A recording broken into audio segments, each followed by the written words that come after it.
तो हमारा जी एक क्वेश्चन जो यूथ जिससे जब मैंने बोला कि मैं आपसे पॉडकास्ट में जा रहा हूँ, तो एक क्वेश्चन जो मेरे को ऑलमोस्ट हर यूथ ने पूछा है वो ये है कि आप सीता माता जी को अग्नि परीक्षा क्यों देनी पड़ी। ये क्वेश्चन हर एक यूथ के माइंड में चलता ही रहता है और उनको एक अप्रोप्रिएट आंसर नहीं मिल पाया अभी तक। क्योंकि हमारी रीडिंग खत्म हो गई। आप वाल्मीकि रामायण पढ़िए, आपको आंसर मिल जाएगा। कोई इतना बड़ा एजेंडा है नहीं जो एजेंडा बना दिया गया, क्योंकि पॉलिटिकली मोटिवेट पॉइंट पिक्स करने थे ना, तो पॉइंट पिक करके सोसाइटी में इन्फ्यूज कर दिए कि राम का कैरेक्टर तो देखो जो सीता जी का अग्नि परीक्षा ली। तो राम जी ने वाल्मीकि रामायण में कहीं नहीं कहा कि सीता की अग्नि परीक्षा लो। बड़ा अद्भुत प्रसंग है, आप वाल्मीकि रामायण के लंका कांड को पढ़िए, वहां बिल्कुल डिटेल से लिखा है। सीता जी ने कहा कि मैं अग्नि परीक्षा दूंगी। प्रसंग ऐसा आता है कि राम ने विभीषण को भेजा और विभीषण ने सीता जी को यह आज्ञा दी कि आप के आभूषण जो हनुमान जी ने दिए थे, सुग्रीव ने दिए थे, कपड़े सब कुछ अब मिल गए थे, ये सब चीजें सीता जी को दी जाए और सीता जी बढ़िया तरह श्रृंगार करके आए। तो सीता जी तो एक बार चौंक गई कि ये क्या कह रहे हैं विभीषण। बोले मैं तो वही कह रहा हूं जो राम जी ने आज्ञा दी है। तब सीता जी ने राम जी की आज्ञा मानी, स्नान किया, तैयार की, सब आभूषण जो फेंके थे, विमान से फेंके थे ना जब रावण ले जा रहा था, वो टाइम वो सब उन्होंने फिर पहने और फिर वो चल करके आए। तब राम जी खड़े, सब खड़े। तो उस समय राम जी एक बात थोड़ी अलग सी कहते हैं कि सीता जी ये नहीं समझना कि मैंने आपसे मैं कोई बहुत ज्यादा आप मेरी पत्नी हो या प्यार करता हूं इसलिए मैंने रावण को मारा है, बल्कि वो आपका हरण करके ले गया, मतलब मेरे स्वाभिमान को उसने ठेस पहुंचाई, इसलिए मैंने ये युद्ध जीता है। पर इशारे इशारे में वो दोनों एक दूसरे से बोल रहे हैं, जैसे दो बहुत क्लोज लोग सोसाइटी के सामने एक इमेज क्रिएट करें, ऐसा वाल्मीकि जी ने लिखा है। तो हे सीता जी, अब तो रावण मर गया, अब आप यहाँ बड़े बड़े अच्छे अच्छे लोग खड़े, विभीषण भी हैं जिनका लंका का राज्य आप इतने दिन रही हो, हनुमान जी भी हैं, सुग्रीव भी है, अंगद भी है, मैं भी हूं, लक्ष्मण, अब आप जिससे विवाह करना चाहो कर सकती हो, मैं आपको ये फ्री छोड़ता हूं। एक्चुअल में सीता राम जी ने आंख ही आंख में जो एक साथ रहते ना, वो इशारों की बात समझ लेते। जैसे बच्चा कोई गलत कर रहा हो तो माँ बाप आपस में इशारे में प्लानिंग कर लेते हैं कि इसको सुधारने की तरकीब क्या की जाए। तब सीता जी उस समय कहती है कि राम जी आप ऐसा कैसे कह रहे हो, मैं तो आपको ही चाहती हूं और मैं समाज के सामने ये बात प्रस्तुत करूंगी कि किसी के मन में भी कोई थॉट नहीं आए कि मैंने यहाँ कुछ गलत किया है, मैं अग्नि परीक्षा दूंगी। और सीता जी ने लक्ष्मण को कहा कि आग जलाओ, राम जी ने नहीं कहा। तो लक्ष्मण देखने लगे, तब राम जी ने इशारे से लक्ष्मण से कहा कि जो ये कह रही हैं करो। तब आग जलाई और तब सीता जी ने अग्नि जब क्रॉस करी तो एक माइंडसेट तैयार किया गया उस टाइम कि जैसे सीता जी आई, आप ये देखो इस सिचुएशन के बाद भी अयोध्या में ये बात लोगों के मन में आई कि पता नहीं सीता जी के साथ वहां क्या हुआ होगा।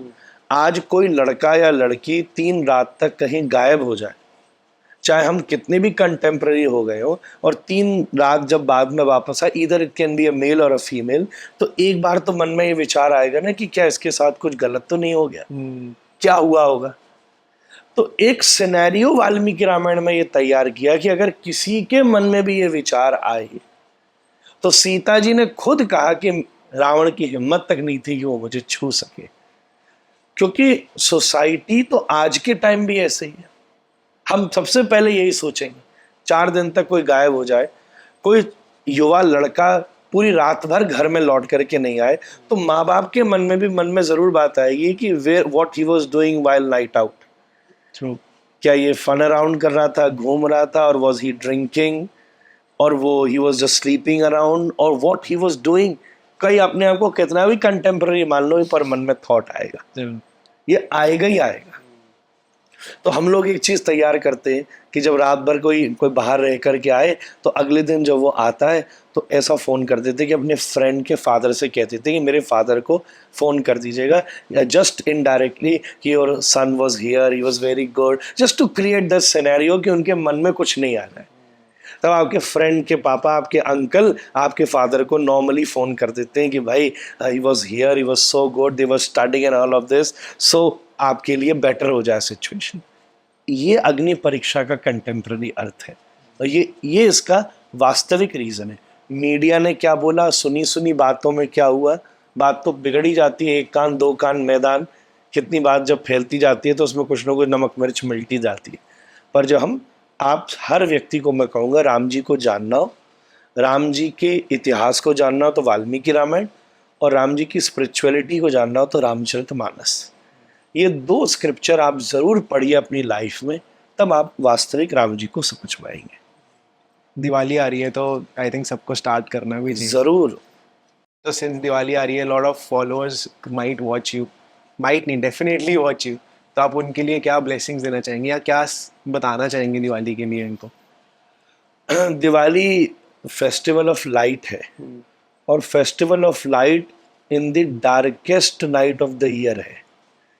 दिवाली जो है वो साल की सबसे अंधेरी रात है। उस दिन मून की 1% भी मून लाइट नहीं होती। तो सबसे बड़ा मैसेज यही है कि अपनी डार्केस्ट जो लाइफ का पोर्शन है उसको भी हम स्पिरिचुअलिटी से लाइटन अप करने की कोशिश करें। हमारी जो सबसे बड़ा डाउनफॉल है उसको भी हम उसमें भी राइज अप करने के लिए खड़े रहें। ये दिवाली की वास्तविक इंस्पिरेशन है।